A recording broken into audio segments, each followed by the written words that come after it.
face-to-face with their council member. Rich Samuels explains.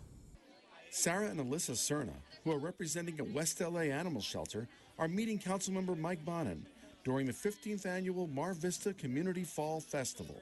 We wanted to meet the councilman and let him know about No Kill LA and the good work they're doing here in West LA. The Mar Vista Fall Festival, held at Mar Vista Park in West LA, gave local residents and businesses an opportunity to meet Councilmember Bonin, ask questions, and voice concerns. It was all part of the councilman's effort to be more accessible to the community. One of the things that I like to do, and a lot of my colleagues like to do, is bring City Hall closer to our neighborhoods by having office hours out in the community where folks don't need to make an appointment, folks don't need to come in during business hours or take a day off work or find a babysitter for their kids. I like to have office hours at a farmer's market or at a community festival or really just out on a street corner so folks can say, oh my God, that's my councilman, he can help me get my street resurfaced or my trees trimmed or help get that swing set repaired at my kid's park. The festival also offered plenty of entertainment for kids, from face painting to giant slides and live entertainment. We've just moved here, so it's a great way to meet all the different, community leaders and contributors and resources all in one place. A number of city employees representing various city departments were on hand talking to residents about the services they provide. I'm seeing just everyone stop and talk with these departments this time, so I'm really pleased that there seems to be a lot of give and take between the community and the city. Officials hope this kind of community outreach will bring Angelenos and their city closer together. I'm Rich Samuels for LA This Week. The mayor says construction is up thanks to the city's streamlined process, and Recreation and Parks celebrates the opening of yet another outdoor fitness zone. Meanwhile, another park gets ready for an overhaul. These stories in City Beat.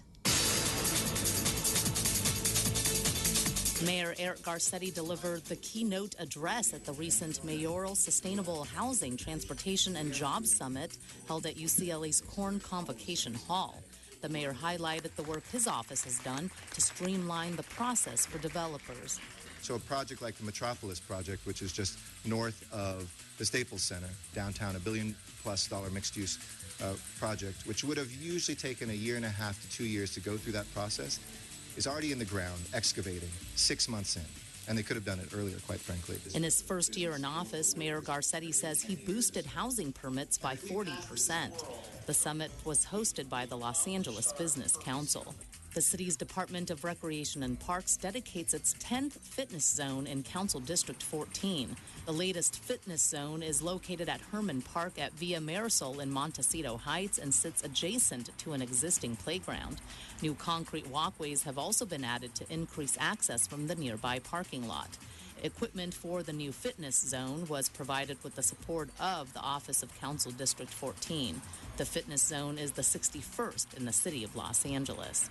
A neighborhood park in Windsor Village will soon receive major work. City leaders held a groundbreaking ceremony at Harold A. Henry Park, located at 890 South Lucerne Avenue, in preparation for extensive improvements that will include new accessible play equipment, benches, a drinking fountain, shade and picnic structure, plantings, and a smart irrigation system. The park's design has been developed to meet both the community's needs and desires, as well as the city's goal of developing sustainable space and water-conscious landscapes. This project has been an ongoing collaborative effort with the community and the Office of Councilmember Tom LaBonge over the past 2 years. Have you ever considered hosting your next birthday party or throwing your wedding at a Los Angeles city facility? There are certainly plenty of options to choose from. Yana Kay explains. This couple is enjoying the beauty and serenity of the Brand Park Community Center in Mission Hills. The facility is a California historical landmark owned by the city of Los Angeles. And with its lush gardens, fountains, Mediterranean-style multi-purpose room, and beautiful walking trails, community members say it's a perfect location to host an event. It's really cute, it's intimate, it's close by to my home, it's affordable. The Department of Recreation and Parks held an open house recently to showcase the venue to community members and let them know that the facility is available for weddings, birthday parties, receptions, and other events at affordable prices. It's a nice place. But the Brand Park Community Center isn't the only city facility that folks can use. We offer beautiful locations for people to come and enjoy very memorable events that they may have throughout their lives. A handful of other stunning locations are also available, like Point Fermin Park in San Pedro, which offers incredible views of the ocean. Also in San Pedro is Angel State Park, home to the Korean Friendship Bell, which offers pristine grounds. For a more country feel, there's Orchid Ranch in West Hills, surrounded by hundreds of fruit trees. And you won't need any floral arrangements for your wedding if you have it at the Exposition Park Rose Garden, which boasts more than 100 varieties of roses. Plenty of choices for a variety of events. I'm Yana Kay for LA This Week. In this week's list of things to do, holiday lights have arrived at the LA Zoo. Doing your holiday shopping by buying from local artists and sightseeing in LA. Brighten up your holidays with an all-new Yuletide tradition. The LA Zoo will be decorated with festive lights for the winter holiday season starting Friday, November 28th through January 4th, except December 24th and 25th. This event from 6 to 10 p.m. each night will include family-friendly evening activities. Stroll through areas of the zoo that are transformed into a fantastical wonderland populated by glowing light animals. View real reindeer, visit with Santa, and enjoy holiday treats and goodies, all under the stars. It's a truly unique holiday experience that the whole family will cherish. The zoo is located at 5333 Zoo Drive. For ticket information, go to lazoo.org. Shop locally and buy handmade. Between Black Friday and Cyber Monday sits Small Business Saturday, a day dedicated to helping small businesses and their communities. Saturday, November 29th, shop small and support local small businesses that boost the economy and invigorate our neighborhoods. Crafted at the Port of Los Angeles features more than 100 artists, real people making one-of-a-kind treasures and handmade creations right here in our city. And even better, you can enjoy the Edge of LA wine tasting event on Small Business Saturday with Off the Vine wines. Crafted is located at 112 East 22nd Street in San Pedro. All the details can be found at craftedportla.com. Do you have friends and family visiting for the holidays? If so, take them on the Los Angeles Sightseeing City Tour. The tour lasts 5 hours and includes many of Los Angeles' most appealing sites, such as Mulholland Drive, Hollywood Boulevard, the world-famous Farmers Market, and the Grove, Rodeo Drive in Beverly Hills, and much more. The LA City Tour is a fun and exciting way to get an overview of the city so that you can decide later where you would like to focus your time. For more information, go to latraveltours.com. And that's a look at some upcoming things to do. A popular Baldwin Hills Park gets a facelift. Rich Samuels reports. This is Norman O. Houston Park at 4800 South La Brea, named to honor the memory of a well-known local insurance executive and community leader. The City of Los Angeles and the Baldwin Hills Conservancy shared funding for a variety of recent improvements. They include the addition of 2 shade structures, construction of a restroom building, and new playground and exercise equipment. 3, 2, 1, snap! Councilman Bernard Parks was on hand for a ribbon cutting to celebrate the improvements. It's our goal to have a mission in this area to have this as a picnic park and a social park for the community. We do not want it to be a high impact where people are playing, taking over the park and playing sports and any activity that would cause the public not to feel safe. Also on hand was Ivan Houston, the son of the park's namesake. I'm extraordinarily happy. I was here for the initial dedication under Tom Bradley, and then for a rededication a few years ago under Councilman Parks. And the improvements that have been made since that rededication are amazing to me, and it is really a proud achievement for our community. The Phase 2 improvements are now complete, and Houston Park in Baldwin Hills is open to the public. This is Rich Samuels for LA This Week. Classic carnival games go high-tech with the goal of inspiring young minds. Gil Reyes has tickets to Steam Carnival at Crafted at the Port of Los Angeles. Step right up, boys and girls, for a visionary take on the Carnival Arcade. The whole thing is amazing. Classic amusement park games remodeled, repurposed, and totally rebooted. Our carnival games are all from the future. We use high tech to reimagine carnival games that you know and love. Roboticist and self-proclaimed mad inventor Eric Gradman is co-founder of STEAM Carnival. STEAM stands for Science, Technology, Engineering, Art, and Math. Gradman takes old-school arcade concepts like Hoop Shoot, High Striker Strength Test, and Foosball, and mutates them into his cutting-edge vision of an interactive playground, where robotics, physics, and creativity hopefully inspire young people to pursue careers in science and technology. There's tons to see, there's tons to have fun with, and there's plenty to learn, too. She liked the balloon thing. I really thought Kane's Arcade was pretty fantastic. The whole thing he did was just unbelievable. And the arcade, the cardboard arcade, and then seeing how all those kids are tearing all that corrugate apart is just, it's unreal. One of the attractions teaches kids to think outside the box. Kane's Arcade, made entirely of cardboard boxes, is the invention of then 9-year-old Kane Monroy. Kids also learn that corrugated cardboard can be recycled. The whole movement is just overwhelming and so much fun. Amusement with an eye towards the future. Balancing technology, science, and play in hopes of inspiring the next generation of inventors. At Crafted at the Port of L.A., Gil Reyes for L.A. This Week. This marked the first ever STEAM Carnival. Organizers tell their fans they'll be back next year. And that's going to do it for this edition. Thanks for joining us. I'm Ellen Chang. A reminder that you can catch us online at lacityview.org. You can also follow and like us on Facebook. We'll see you back here next week for more of LA This Week.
single ember that escapes from a wildfire can travel more than a mile. Get Fire Adapted now.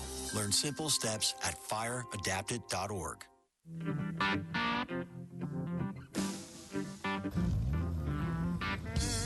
Hi, I'm Mike from Los Angeles. You're watching LA City View, Channel 35. Our city, our channel.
Good morning. Good morning. Shh. It is Wednesday, November 26th. Welcome. I want to welcome everyone to the council chambers. This council meets every Tuesday, Wednesday, and Friday at 10 a.m. The public is welcome. Mr. Clerk, we do have a quorum. Could you please call the roll? Blumenfield, Bonham, Buscaino, Cedillo, Englander, Fuentes, Huizar, Carrasco, Correa, LaBonge, Martinez, O'Farrell, Parks, Price, Wesson, 10 members present and a quorum, Mr. President. First order of business. Approval of the minutes. Blumenfield moves, Fuentes seconds. Next. Commendatory resolutions for approval. Martinez moves, O'Farrell seconds. Next. Mr. President, there is a request to continue item 23 to December 5. Without objection. And in the interim, the department would like that referred back to the Planning and Land Use Management Committee. Further, there's a request to refer item 31 back to the Trade, Commerce, and Tourism Committee. Additionally, there's a request to continue item 1A to December 12, 2014. Objection. And to receive and file item 1C inasmuch as the lien has been paid in full. Okay, without objection, that'll be the order. That brings us where? Mr. President, items 1 through 14 are items noticed for public hearing. Okay, do we have cards? We have cards on items 1 and 2, sir. Okay, let's hold those items. Members, we're now going to take up 3 through 14. I do not see any requests from the members, so let's prepare to vote. Madam Clerk, open the roll, close the roll, tabulate the vote. 11 ayes. And yes, sir. Pardon me, sir. Those ordinances, items 3 through 7, they'll go over for 1 week for a second read. That brings us to December 3rd. So we may be able to deal with those a little later today. So we're the next section of items. Items 15 through 22 are items for which public hearings have been held. Okay, 15 through 22 members. Mr. LaBonge. 22 special, and I hope a representative of the fire department is here. Okay, well, at 22 special called by Mr. LaBonge. If we could have an official from the fire department come to the chambers. Members, any other?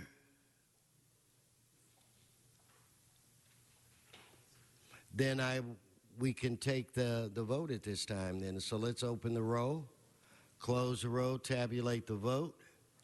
11 ayes. So this brings us to items 23 through 42.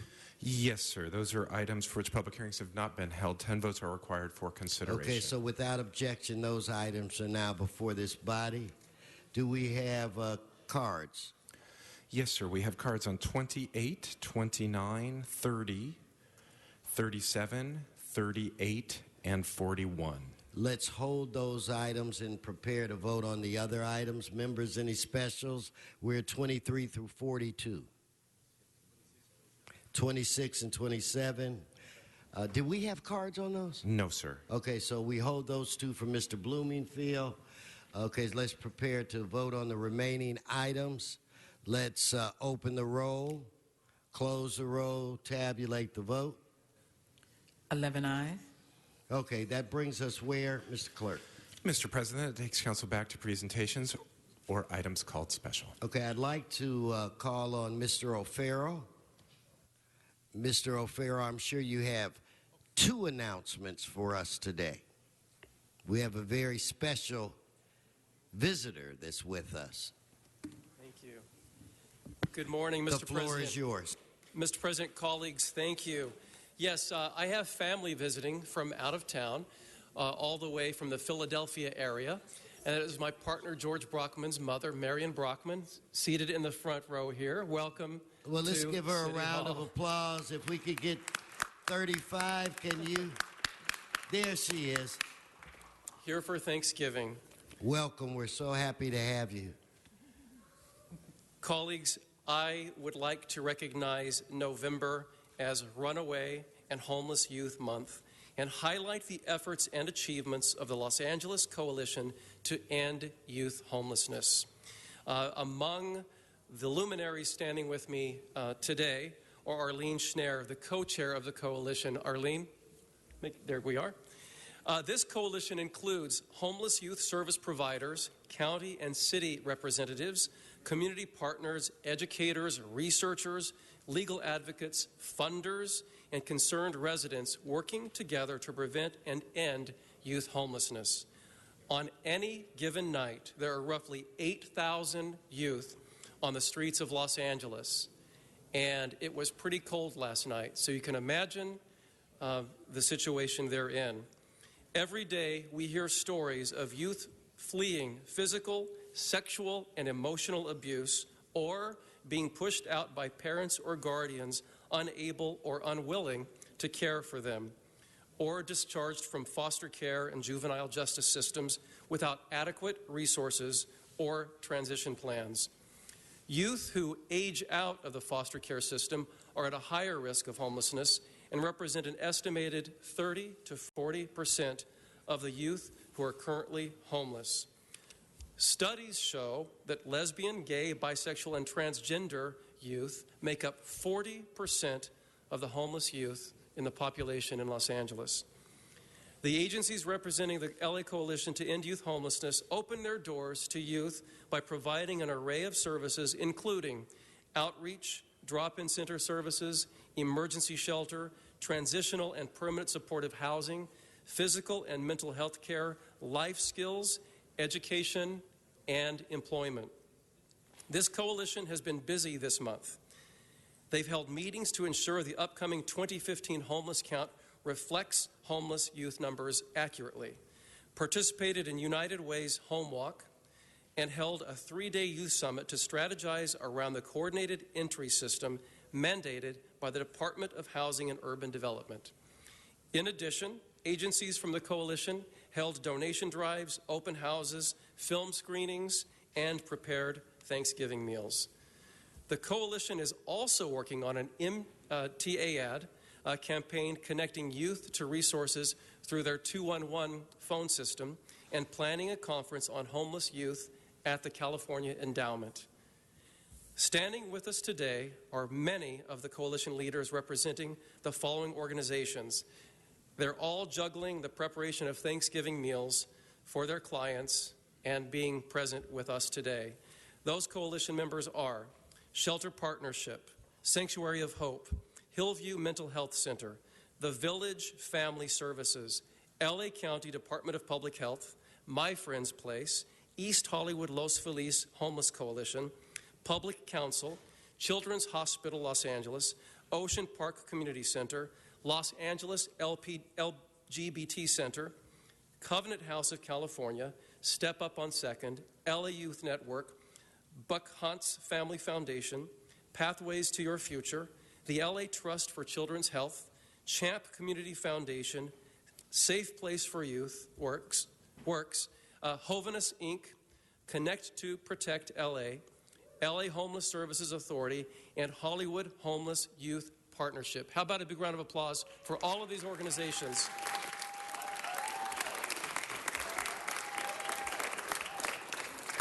Now, I am very pleased to introduce a young man who at one point unexpectedly found himself sleeping on the streets, but with the support of Safe Place for Youth and his own sheer will and determination, was able to get the assistance he needed and get his life back on track, maintaining a job, securing an apartment.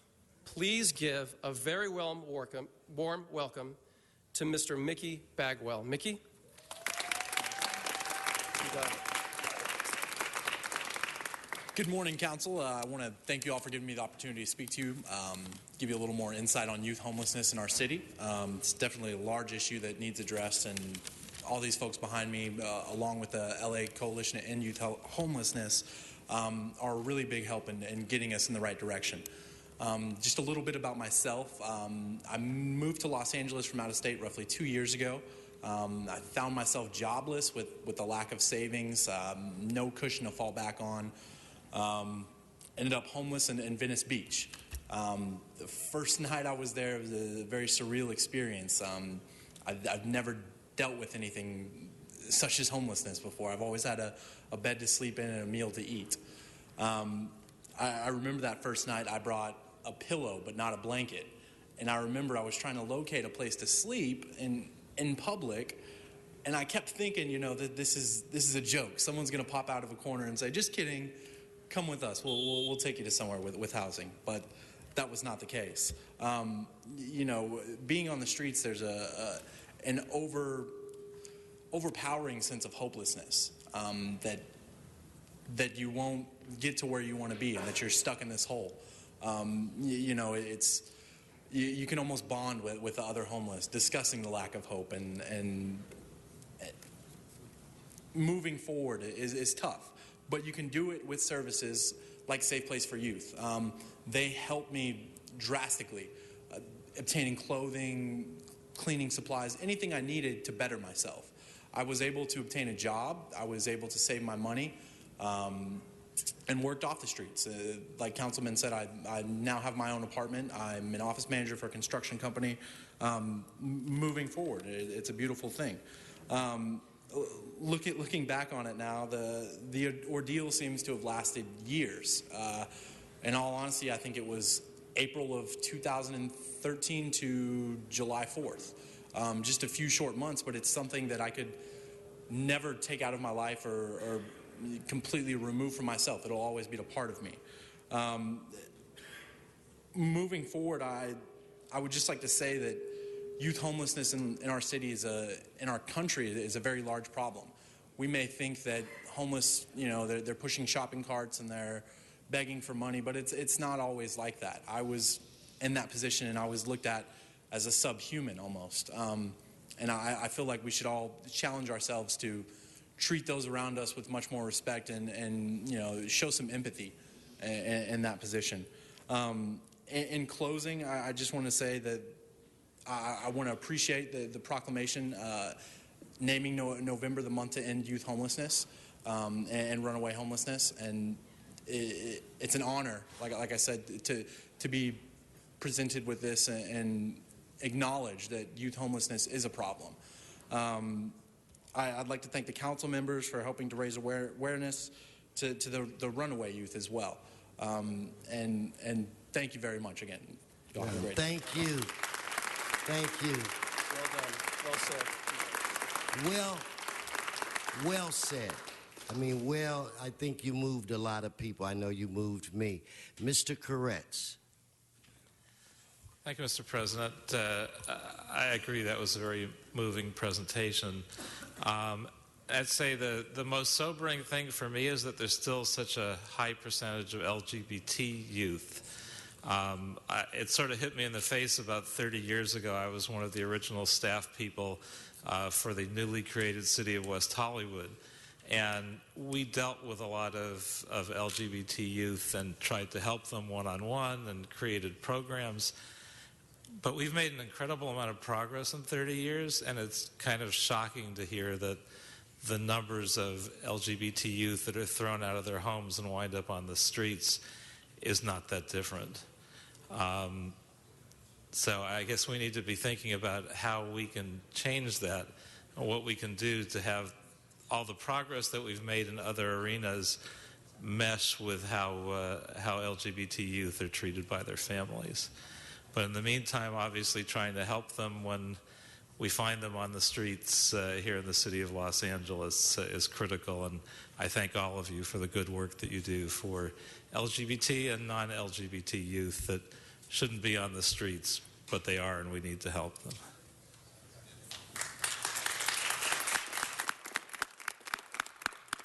Mr. O'Farrell. Thank you. So before I present the certificate, let me just say that in this season of giving thanks, let's thank the LA Coalition to End Youth Homelessness for all they do.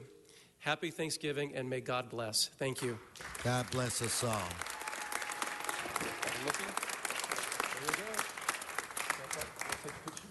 Then we're going to go back too.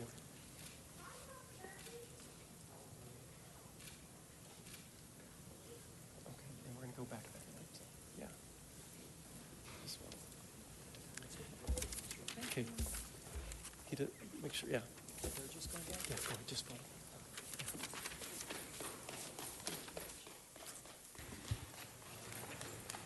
Okay, we're going to now move to our first item today, which will be item 1. Mr. Herman.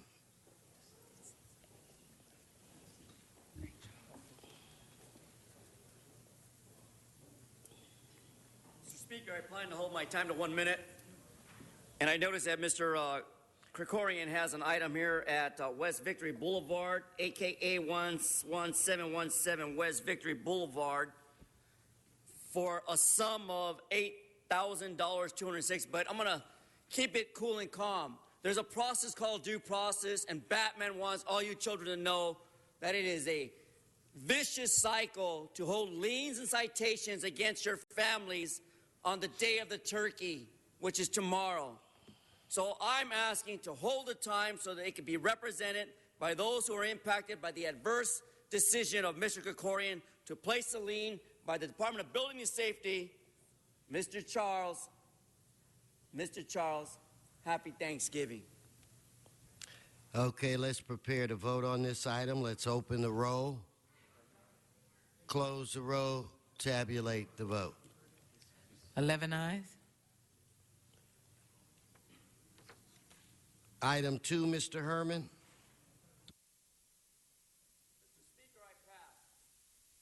Let's vote on item 2. Let's open the roll, close the roll, tabulate the vote. 11 ayes. Bob, do you want to take your items up now? Or? Sure. So that's items 26 and 27. And I do have public comment, so if I could get Mr. Herman.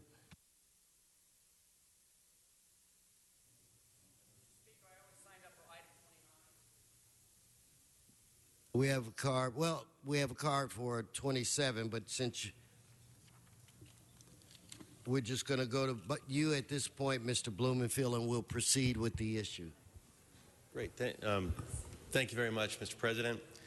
We're going to take items 26 and 27 together. Together, yes. Yeah, that makes sense. Yesterday we talked about some of the water conservation issues that we do in our home in the PACE program. And Mr. LaBonge pointed out what happens within the city family. And item 26 and 27 are about energy and water conservation for city facilities. Specifically, item 26 deals with water savings on city facilities, and particularly looking at permeable paving in our various facilities, and particularly in Reckin Parks, there are tremendous opportunities to do this. We've done it before, even in years past. One of the early examples is the Augustus Hawkins Park, where there's bioswills. I was involved with that when I was at the Conservancy, and it became a city facility. But it's imperative that we move forward on these water savings with all of our city facilities. Reckin Parks alone has tremendous potential. We have 435 park facilities, 13 golf courses, 16,000 acres, and coordinating that with DWP on our energy saving strategies can make a huge difference. It's imperative that we move our policy forward, more water conservation and conscious, to make us a more sustainable city. So there's the permeable parking lots. The second issue and the second item is also focused on making our city more sustainable, but focuses on drought-tolerant landscaping. The idea of this motion was to have Reckin Parks Department look at drought-tolerant landscaping wherever possible, because especially as we start updating facilities, there is tremendous opportunity. We just unveiled earlier this week at the West Valley Municipal Building a project to change 20,000 square feet of turf into drought-resistant landscaping. That will save a tremendous amount. If we multiply that on a much larger scale, there's really no limit to what we can do. So we have a number of folks here from Reckin Parks. I wanted to ask Mike Schull, General Manager of Reckin Parks, Tony Royster, General Manager of General Services, Bureau of Engineering Assistant Bill Lee to come to the table, and they could tell us directly about some of the ways that they plan on implementing these two items, 26 and 27, because I should say before they start, the key to this, as I understand it, and you all can speak to it, is about collaboration among city agencies and departments. Because one agency with a good intention and goodwill really can't pull this off. It has to be that collaboration because it involves multiple entities, it often involves the DWP, and it means we have to get out of our silos and we have to work together. And I see that starting to happen. This motion is helping make it happen. The mayor recently had a directive that's going to further make it happen. But at the end of the day, it's you all sitting at the table. It's people who are committed to it that can make it happen. So I wanted to hear from you all, and we'll start with Mike Schull. Thank you, Councilmember, and thank you for your absolute leadership on this. I asked Penny Falcon from the Department of Water and Power to come up as well, because you're absolutely right in that it is a complete collaboration of city to multi-departments that make these things happen. And so it's nice for all of us to be sitting here today. I will speak specifically about recreation and parks, and we've had a long partnership with the Department of Water and Power. We began in earnest our water conservation efforts in about 2006. And the history of that is that we've reduced our water consumption from those 2006 numbers by 2.4 billion gallons of water. That's nearly 30% of our total water consumption since then. But the thing about the drought is it's actually gotten worse, and it's really not enough. I mean, it's nice for us, and we're very proud of those efforts. But your emotions just bring to light that you need to continually have the foot on the gas on this thing, because you can't ever stop thinking about it. Going forward, we did look at our strategic plan that we created with the Department of Water and Power in recognition of what you asked in the motion. It was just to take another look at that. So that's what we've done. We've looked at, we've revised it to basically pinpoint the types of projects that we're going to be doing going forward. And many of those you've mentioned, using drought-tolerant plantings, turf reduction, all those things all play into that. Our plan includes the addition of 8 new synthetic field type projects across the city, which will save an estimated 14.5 billion gallons of water. We have 40 different parks that are under design or construction, and a lot of those are, Bureau of Engineering are assisting us with. There's 40 different projects going on right now to reduce the amount of turf and to replace it with either mulch or drought-tolerant type plantings.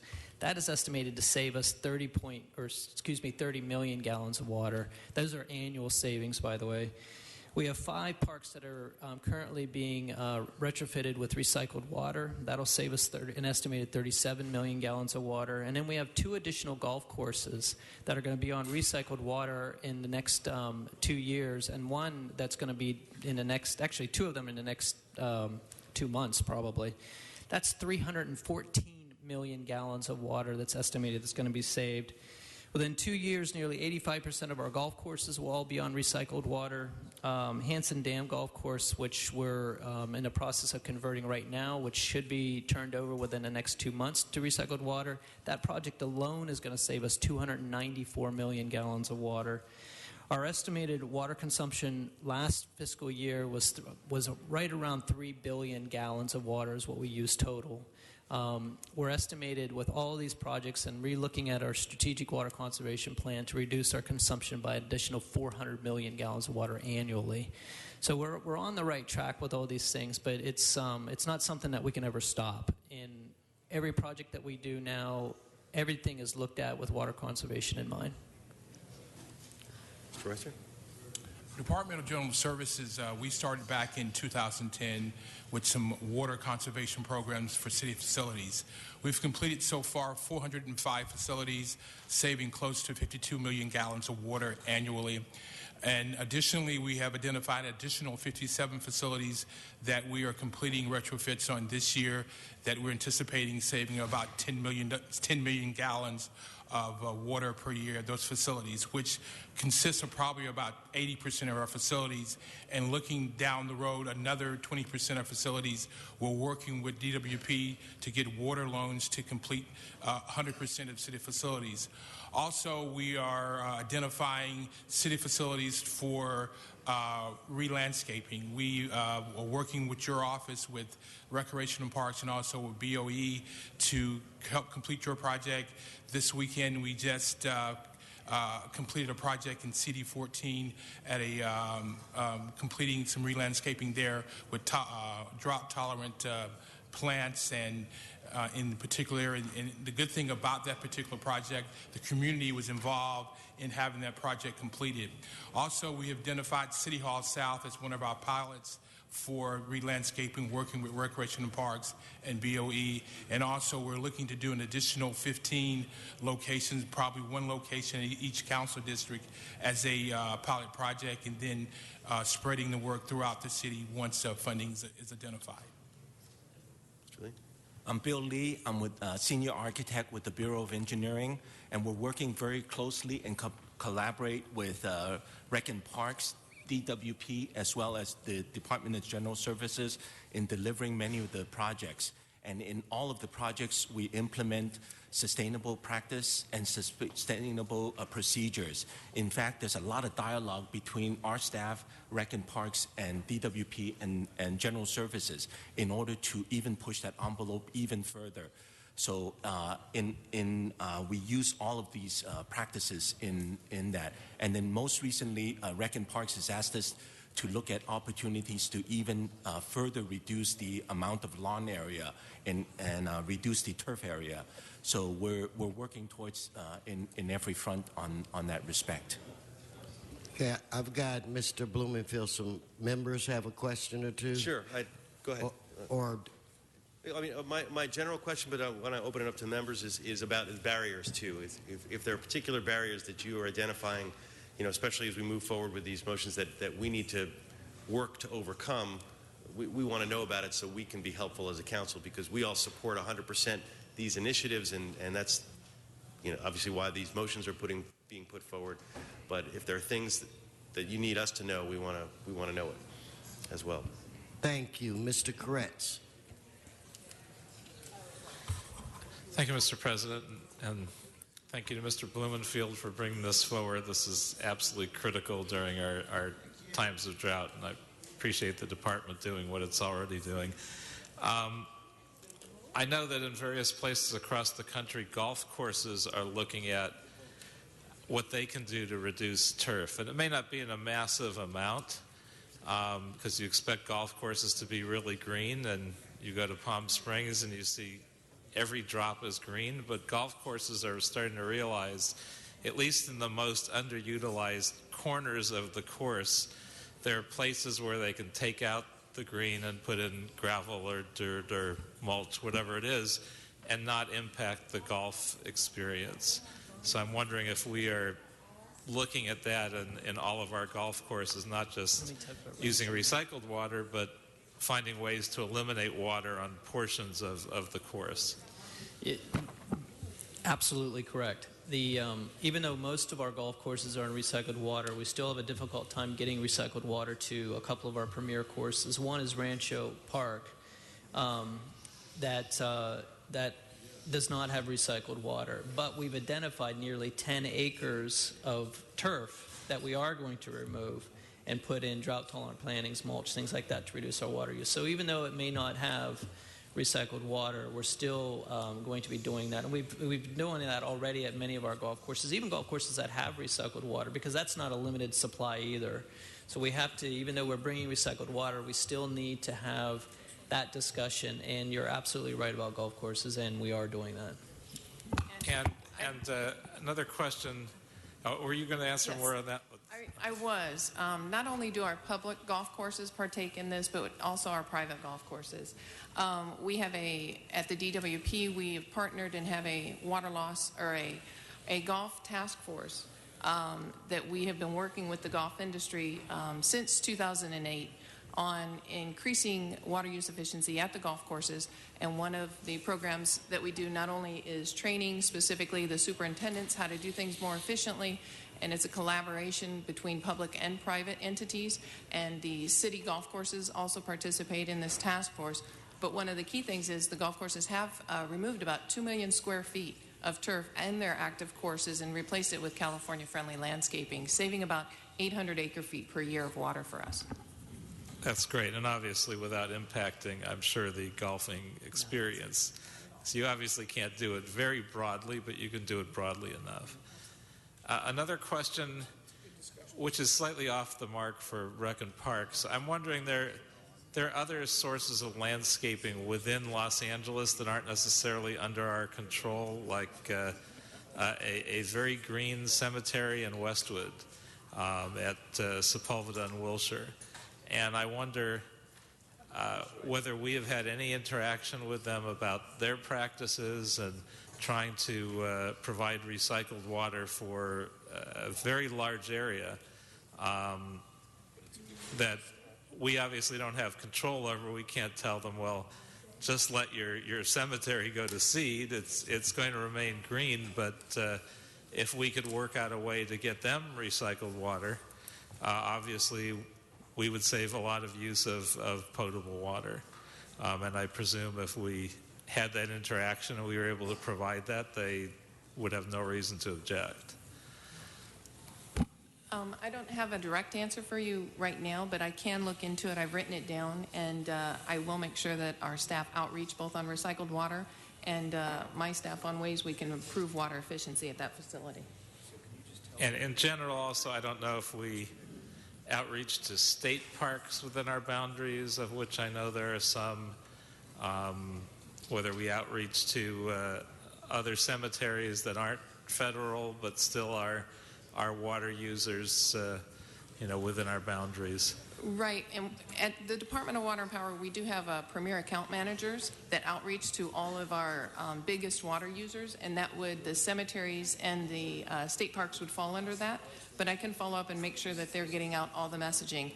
Since we have been experiencing such a statewide drought, we have increased our outreach and messaging specifically to all our big water customers and also our both residential and commercial customers. So I'll make sure and follow up with our premier accounts managers of those facilities. And one last thing to follow up. Obviously, it's not just education. It's a question of whether we can get some of our extensive recycled water to those locations. Obviously, first priority is doing it within our own city family, but those are other great opportunities since we have plenty of recycled water and not enough ways to use it. Absolutely agree. Thank you. Mr. Labange. Thank you very much. And Mr. Blumenfield, thank you. You're hitting 1,000 this week on all these good topics. And I also want to thank Mr. Weezar for all the good work that he does, and especially know you've made an impact every day as a council member. So this is so key here. The biggest thing is, and I was at Water Power, is getting the water lines to the area so you have this integrated system. The Los Angeles Greenbelt Project was built, I believe, in 1994, celebrated its 20th anniversary, and it did cover from the Glendale, Los Angeles plant over to cover Griffith Park and all the golf courses except Roosevelt on the south side, and then it proceeded west for industrial use for the park and Mount Sinai, Forest Lawn, and industrial use at Universal. Our biggest challenge in the future, members, will be how much water we can take, because the water now, previously when it did go into the river, it was bad, dead water that killed everything. And when Bob Horry and other engineers under the direction of Mayor Bradley, and I know Councilwoman Russell and then Councilwoman Galanter led the charge, Dorothy Green, they changed the water, Paul, and it's life. So life is water. It's our uses. What we do is get the lines. You're state representatives formally here, but I've never seen anybody in the state step up and say, I care about the freeways and the greenways on the parkways and freeways. We need to get a connection to the Caltrans, our parks, Van Nuys, Sherman Oaks Parks. Great job, Mr. Scholl. Great leadership there. But there's only potable water. We have to find ways to get to the big parcels more reclaimed. The East Valley Water Reclamation Project, Mr. Fuentes, which you're doing, is a great one. But more feeder lines. Use with the flood control with Caltrans to get the lines out so we could really make a difference. Because I don't want it all to be Palm Springs. When I go to Palm Springs, I'll go to Palm Springs. But I do like to see green here. And also a lot of our trees are dying because they're not getting any water, Michael. And trees are falling because they're sucking up from their roots. So you have a big challenge. Question for you, number one. Artificial turf. How much do you save on artificial turf? A little over 1 million gallons per field. That's very good. That's a positive. Yes. Very good there. So, and dead trees. How many dead trees have you had? Does she have a number? I think we've lost an estimated 400 trees that we've attributed to the drought. Right. So this is something that's and there's serious. Probably many more that we're not aware of yet. And has any fallen or two? Oh, we've had trees fall. Yes. Damage to buildings or other property? Nothing that comes to immediate mind, but it's it is a risk. Yeah. And the other thing too, Mr. Tony, I want to ask you, Tony, on the issues of the libraries. Are you responsible for the library maintenance?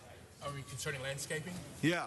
It's recreation parks. Recreation parks. Why don't we be entrepreneurial, keep your people on the parks, and maybe have local gardeners take care of parks. It's an idea to employ people in some way. We could look at it. I know it's all about money, but it's the next budget.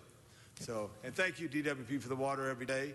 On last here in November, there was a great celebration out the Cascades in Mr. Englander's district for the 101st anniversary of watching real potable water come down. But every drop of water is so important. Thank you. Mr. Parks. Thank you very much. I just wanted to go back a couple of years, just get an idea. Where are we on the whole issue of smart sprinklers? I think that started our whole issue looking at rec and parks and facilities that we're using water. Are we still in that business, and what kind of impact has it had? Yeah, we are. We've retrofitted a number of our parks with the smart irrigation controllers and smart irrigation systems. I would estimate probably more than 50% of them now. And every new park that we built is always retrofitted with that system. We haven't stopped doing that. It's just there's a lot of controllers to retrofit. And through the funding that we're getting from Water and Power, we've actually created, under our MOU, a portion of the money that we get from the department goes directly to smart irrigation controllers. Any other department have a comment on the smart irrigation? Just to add that we do rebate this both for commercial and residential customers, and we do push that we have both smart or weather-based irrigation controllers and now new moisture sensor controllers for rebates for our customers. Any idea of how much water we're saving using that technology? Do you know it, Mike, offhand? Thank you. I can't remember the exact number. I can get it to your office, though. Okay. I believe it's about the standard that you often will hear is about 20% savings by doing that. Oh, thank you. Mr. O'Farrell. Thank you, Mr. President. Also, I want to thank you, Bob, for your leadership on this very important issue. And I would love to hear, in terms of surface parking lots. Los Angeles is, I've heard this, and I think it's pretty reliable, that we are the most paved city in the United States. We have more paving, more paved surfaces. Can you take us through best practices for what the departments are doing in terms of new facilities or going back and redoing existing parking lots on permeable surfaces, water conservation practices, French drains going into, you name it. What kind of system or what kind of practice are we engaging in when we build these facilities? The current practice for recreation and parks is every new facility or retrofit facility, our main goal starts off as is 100% water retention within the park. Mm-hmm. So that's the goal we set. Now, we don't always able to do that, but that's where we start from. Mm-hmm. And a lot of that is parking lot runoff. I feel very strongly about some of our issues pertaining to parking lots and the runoff from them. I think permeable paving and all those sorts of systems have definitely a role to play. Mm-hmm. But I believe in the park system because we are a park and we're, I don't know how many percentage is not paved. Is mostly green. Mm-hmm. Our best opportunity and the most efficient way is just direct that runoff back into the park. Mm-hmm. So, it's just what we call positive drainage. I mean, it's just a matter of changing the profile of how the parking lot drains and actually put it back into either a bioswale or some other mechanism to put the water back into the groundwater, but within the park boundaries itself. Mm-hmm. In my mind, there shouldn't be a drop of water on these new facilities that leaves the park. Mm-hmm. I'd be interested in just having a ballpark figure, not to put you on the spot now, but maybe in future reporting on how many of our parks utilize this retention system to then water the surfaces that need watering and sort of get a picture on how that's progressing along until we get to 100%. Yeah, we could report back on Great, that. Thank you. Mr. Blumenfield to close. All great questions from my colleagues and really brings up the need for this kind of collaboration. And these motions are, yes, they're about parking lots and it's about landscaping, but more importantly, it's about a whole variety of issues, whether we're talking about water recharge, water quality, the heat island effect, stormwater capture, reclamation, gray water, purple pipes. All of this is interconnected, and what I like seeing is the collaboration. What these motions are designed really to spur is the collaboration among departments so that we can all work together to raise our profile as a city and become more environmentally conscious, efficient, and saving for money. So thank you all for what you're doing, and appreciate your work on this, and look forward to working with you on these motions and on these issues as time goes forward, and I urge an aye vote. Thank you. Thank you. Let's, Madam Clerk, let's open the roll, close the roll, tabulate the vote. Okay, now we're going to go Mr. Walsh, item 28. Mr. Walsh, item 28.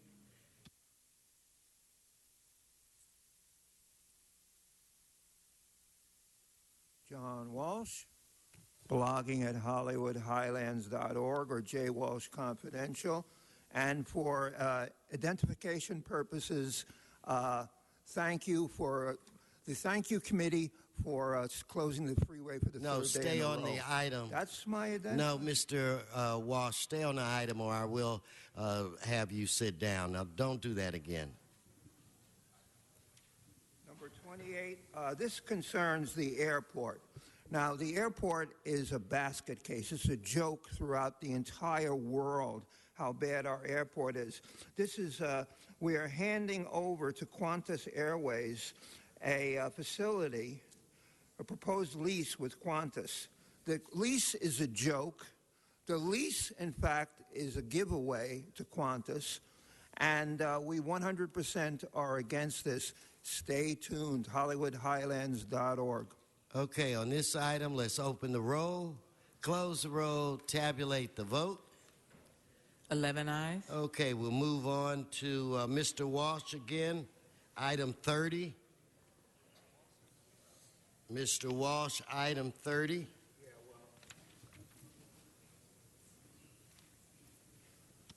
John Walsh, I don't know what happened to my item 29 card. I'm going to have to ask for receipts on every damn No, thing. you stay on the item. subject. We're on item 30. Number 30, this concerns Transportation Security Clearinghouse background clearances at LAX. This is for former employees, ex-lax employees. Adopted determination of the airport commissioners. Those are, incidentally, 5 open sores on the mayor's backside. Approved the contract with Transportation Security Clearinghouse. There was no bidding on this contract. It was a no-bid contract. And this is for approximately $600,000 a year. This, again, you take your life in your hands when you go to the LAX airport. You can get blown away. HollywoodHighlands.org. Okay, before we vote on that, Mr. Walsh, you pay attention. You'll see we haven't taken up item 29 yet. So let's call for the vote. Let's open the roll, close the roll, tabulate the vote. 11 ayes. Okay, next we're going to item 37. Mr. Walsh, item 37.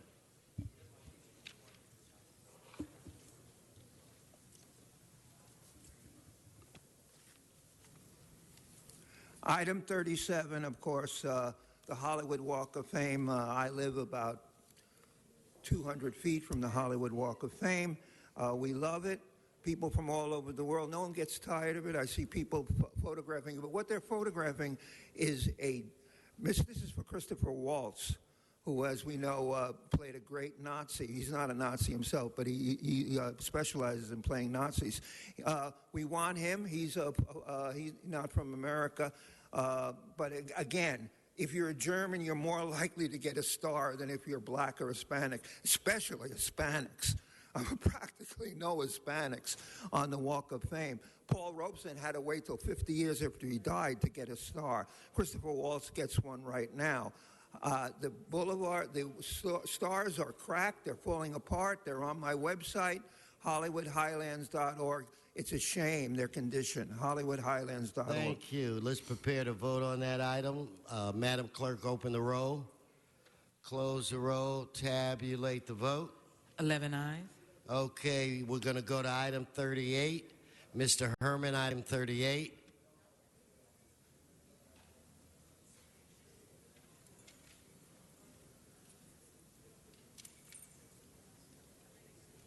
Okay, we're going to start your time. May I get some quiet, please? Angelinos, residents of Los Angeles, due to the audit needed for the FEMA transfer of unspent grant funds, I find that apprehensible and something that we must challenge as a city of Los Angeles to audit federal dollars, local dollars. Come on, LaBonge, walk on by. Because Batman is not done with this issue here. The city administrative officer, disconcerting actual costs in agreement to a program that you must minimize waste and abuse to transfer dollars of the federal government for your personal use. Maybe I'm off topic. Maybe I'm wrong. But we do need an audit. If you're listening, Mr. City Controller, Ron Calbran, are you listening? Because Batman wants you to deal with the audit, dealing with the He is not talking about this. Get on the topic. In fact, you're not on the topic. Thank you. He's back, finally.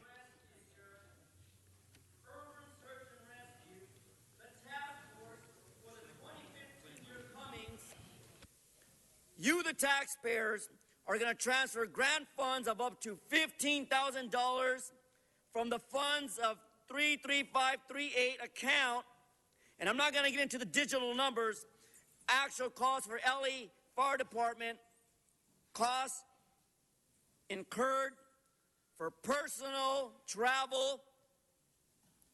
No, the city council should fund all these issues for our men and women of the fire department and keep your last 3, 2, Thank 1. you. Thank you. Mr. LaBonge. Special introduction here in the council chambers. Let us John- vote on this, Mr. LaBonge. Okay, I'm sorry. Okay, let's prepare to vote on this item. Let's open the roll, close the roll, tabulate the vote. 11 ayes. Mr. LaBonge. I apologize, Mr. President, but there's many great photographers in our community. And one right here, John McCoy, get over here. This is the photographer for the Daily News. You had that beautiful shot this week of Chinatown and City Hall. John, congratulations, all the great work you do for the Daily News. Thank you. Get in for the money shot. Okay. That's one way to get into the front page of the Daily News. Nice and slick. You're killing job. Okay. And also, thank you to all my friends at the LA Times who are great photographers. Thank you. They don't like you as much as I do, though. We're going to go to item 29, Mr. Walsh and Ms. Vandal. Mr. Walsh.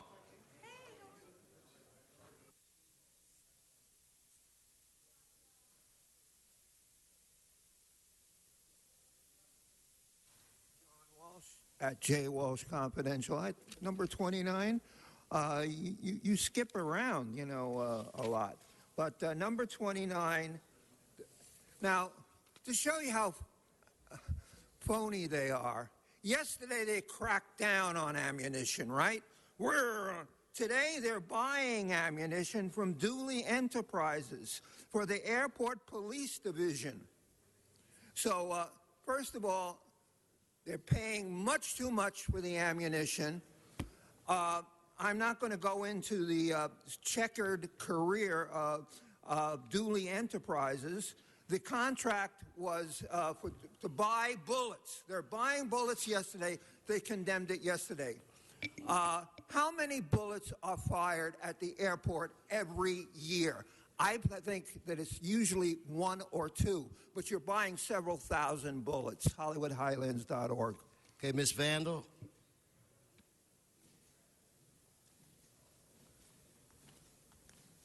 So we don't waste time, I'll run. Hello, mic check. Yeah, we're buying more guns so we can kill more people? What the? I won't curse. I'll just say WTF. They're shooting our babies. They are shooting our babies, gentlemen. Mr. City Attorney, Ms. Vandal, stay to the subject. No, you're not. I'm sorry, you're about to spend how much money? I'll tell you what, let me... Hell, please go take your seat. Please take a seat. Take your seat. Yeah, because you won't stay on topic. Thank you. Let's prepare to vote on this item. Let's open the roll, close the roll, tabulate the vote. 10 ayes. Now we'll move on to item 41. You're still disrupting the meeting. Please stop. So I need Batman on item 41 and Mr. Walsh, item 41.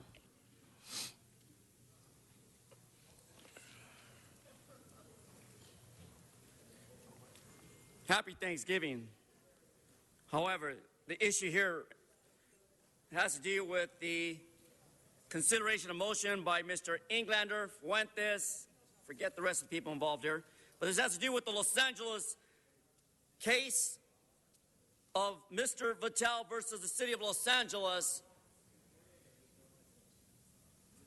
How our officials will wish to retain outside costs at all of you taxpayers,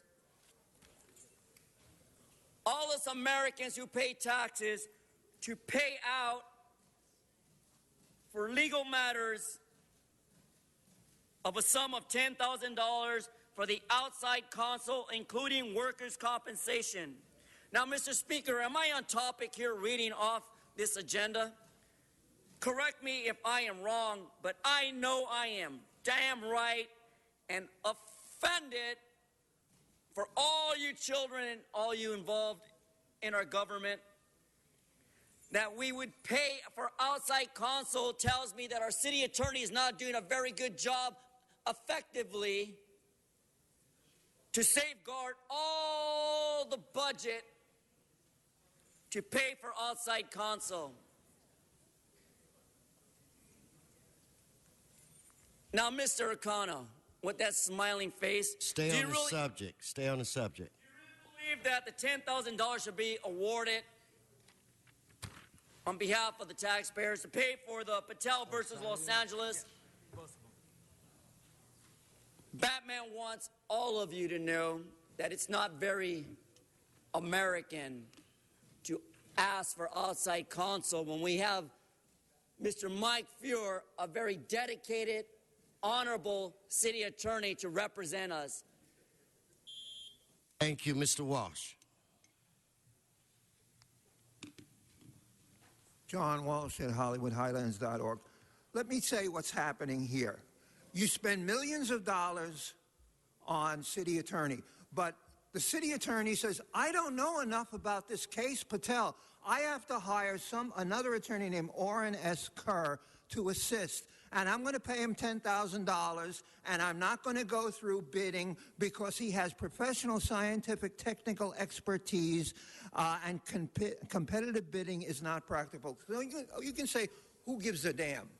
I'm telling you right now, to everybody out there, you have broken pipes in front of your house. Stay on the subject. I'm telling you right now, the $10,000 should be spent on the broken pipes underground rather than on a $10,000 handout to Oren S. Kerr. Everybody knows who Oren S. Kerr is, and you're all friends of his. Four of you are, and you're not going to say a damn word, and you're handing him $10,000. Thank you.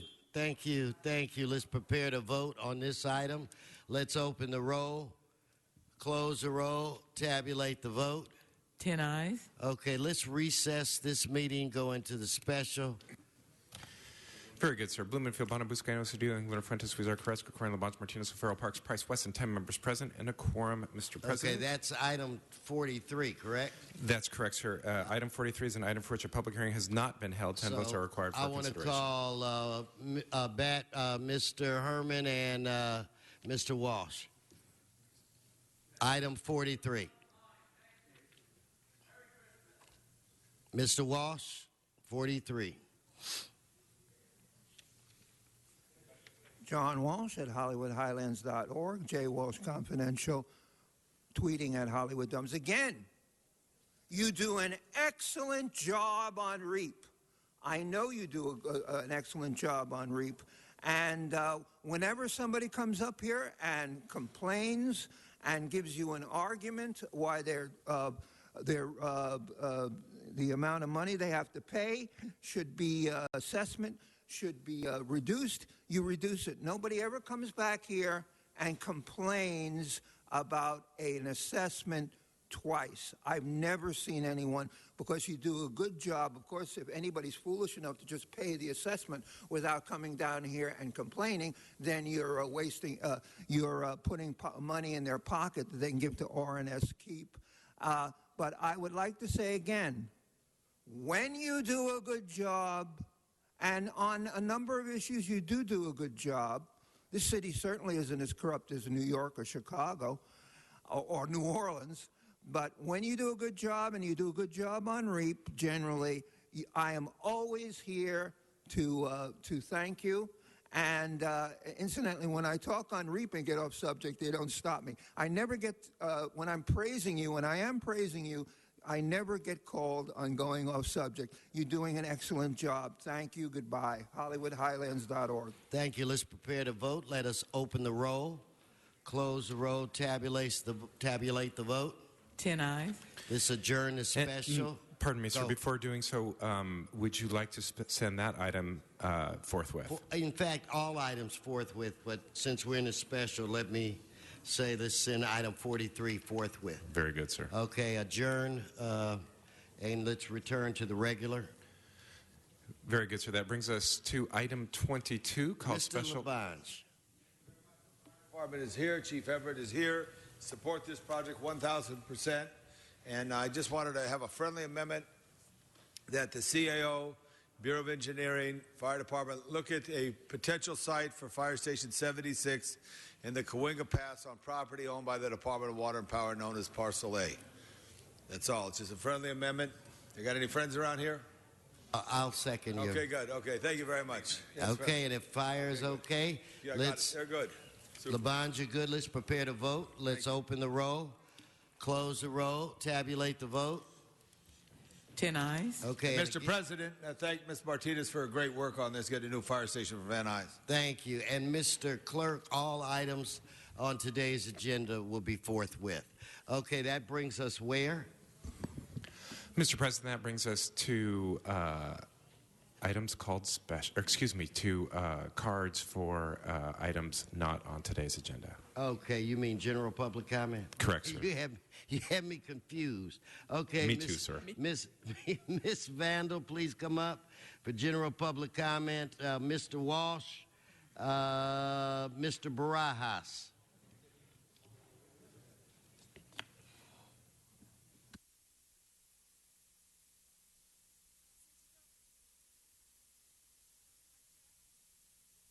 Mic check. Thank you. Since you don't like me to just speak my thoughts on an agenda item, I'm going to read my thoughts that I wrote this morning. How did that non-indictment happen? You must just look at this body. Macro or micro, we are a reflection of our reality.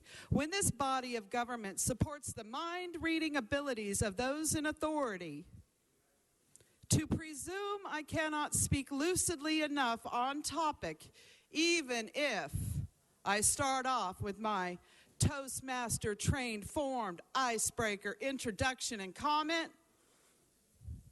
you may reflect on the recording and the time what I did read on topic and tell me you are justified in telling men to put their hands on me without consent. Not above the law, equal to the people and divided. And divided, we the people of the United States of America can never be united. Global police state, stand down, and you guys are getting a claim coming. Okay, Mr. Walsh, Mr. Barajas, and Mr. Herman. John Walsh, HollywoodHighlands.org. If you haven't heard, again, we took over the freeway this morning at 8 o'clock. This time we had 4 people in their own cars stop their cars on the freeway, spray paint the freeway, and abandon their cars. Again, we're ahead of you. We're always a step ahead of you. We're always a step ahead of the Hollywood Keystone Cops. And where is the mayor? Why? He's in town. Why doesn't he say anything? He wants to blame it all on Charlie Beck. Again, Not a single instant of looting in 3 days. Not a single broken window. We made fools of the LA cops. We made fools of the city council. You don't talk about it. This is hermetically sealed. No talk about Ferguson here because you're 12 white men. If you all took a big bath together, you'd all turn white. HollywoodHighlands.org. Thank you, Mr. Barajas, followed by Mr. Herman.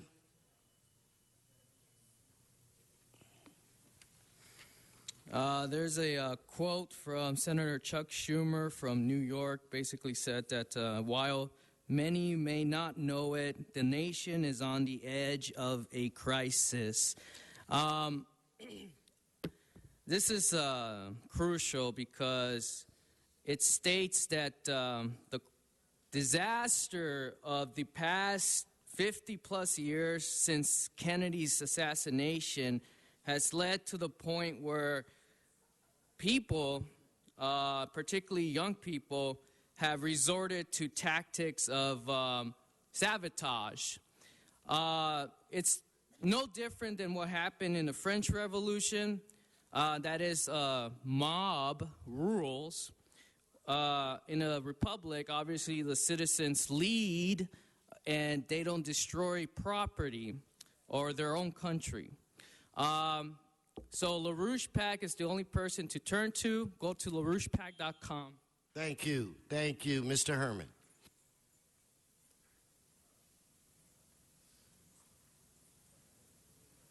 Fellow demonstrators of Los Angeles.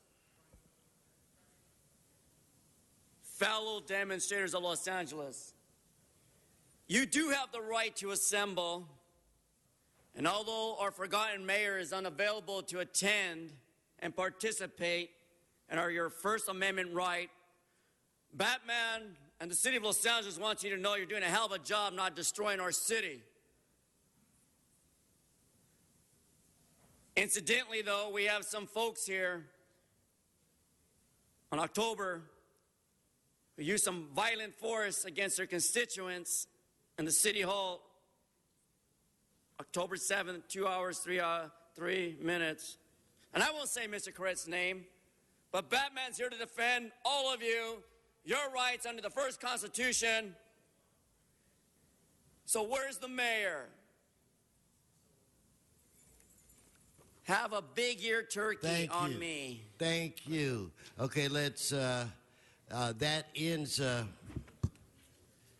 general public comment. But, Mr. Clerk, you had an announcement? Yes, sir. For item number 11, it should be noted that the corrected amount is $6,136.95. And again, all of the ordinances on today's agenda will go over to December 3rd for a second reading. Ordered. Okay, that brings us where? Mr. President, Council has motions for posting and referral. They are posted and referred. The desk is clear. Next, announcements, members. Announcements, Mr. Labange. Happy Thanksgiving, everybody. And remember, those who have trash collection Thursday and Friday will be jump one day and thank all our collectors. But we will not pick up trash on Thursday in Los Angeles, but it will be Friday and Saturday. And also, Mr. O'Farrell wants to make the big announcement of what's happening in Hollywood on Sunday night. Oh, yes. Thank you. Mr. O'Farrell. That is the Hollywood Christmas Parade, which starts at the Hollywood and Highland Complex at Orange and Hollywood Boulevard at 6 p.m. And it'll be televised later in December by KTLA, but we encourage everyone to enjoy the parade. I also had a different announcement to make, and that is tomorrow is Thanksgiving, and I want to invite anyone in the Hollywood area to come and receive a free meal at the Taglion Complex that is there on Vine Street. I was just trying to pull up the address, but it's at Vine just north of Santa Monica. And we'll begin serving meals at 11 o'clock a.m. And our focus are families in need and homeless youth. So please join us at the Taglion Complex. And I want to thank Gary Taglion and his family for hosting this wonderful Thanksgiving meal at their banquet hall. Happy Thanksgiving, everyone. Thank you. Announcements? Mr. Parks for an announcement. Thank you. I have two announcements. One, just want to remind the public that the 60-day program of having free trash pickup at Active Recycling ends on November the 30th, so you can still have a couple of days to take advantage of bringing a carload, truckload, or trailer load, any trash other than liquids. And so it's at 2000 West Slauson. Also want to advise the public that December 1st at 5:30 at the intersection of Vernon and Crenshaw will be the 12th annual tree lighting for the 8th District. Encourage everyone to be there. Thank you. Okay, members, any other announcements? If we could all rise for adjourning motions. I am looking to my left, Mr. Blumenfield side. Now we'll go to Mr. Krikorian. Thank you, Mr. President, very much. Members, I'd like to ask that we adjourn this meeting in memory of Don Paul, a standout player for the Los Angeles Rams, an Armenian-American who was born in Fresno and who just passed away on November 8th at the age of 89 in Woodland Hills. Don Paul was a UCLA star. After returning from World War II during his service in the Navy, he came back to UCLA and was one of only 2 players to play in 6 UCLA versus USC games. He then was drafted by the Rams and played for 8 seasons. He played in 3 Pro Bowl games, 5 division championship Ram teams, and defeated the Cleveland Browns in 1951 for the World Championship. The Cleveland Browns. You break my heart. Yeah, well, it was 1951, Mr. President, so you got to get over it at some point. At some point. He was an all-pro linebacker in 1952 and then went on to be defensive coach for the Rams. Later, he teamed with sportscaster Gil Stratton to telecast Ram games on CBS. In 1986, he was named the all-time Bruin center and was a member of the all-time Bruin team. But he was also a successful businessman. He had a well-known restaurant in the San Fernando Valley on Ventura Boulevard called the Ram's Horn, which actually my parents frequented a lot. And he was a friend of my parents. And in fact, his real name was Bogosian. But in Fresno, Bogos means Paul. They changed his name to Don Paul, and it was actually through joking around with Don Paul that my dad came up with the idea of naming me Paul. So Don Paul made a great contribution both to the sports history of this city, to UCLA history, and to the business of those days, the social life of those days in the San Fernando Valley in the 1950s and 60s.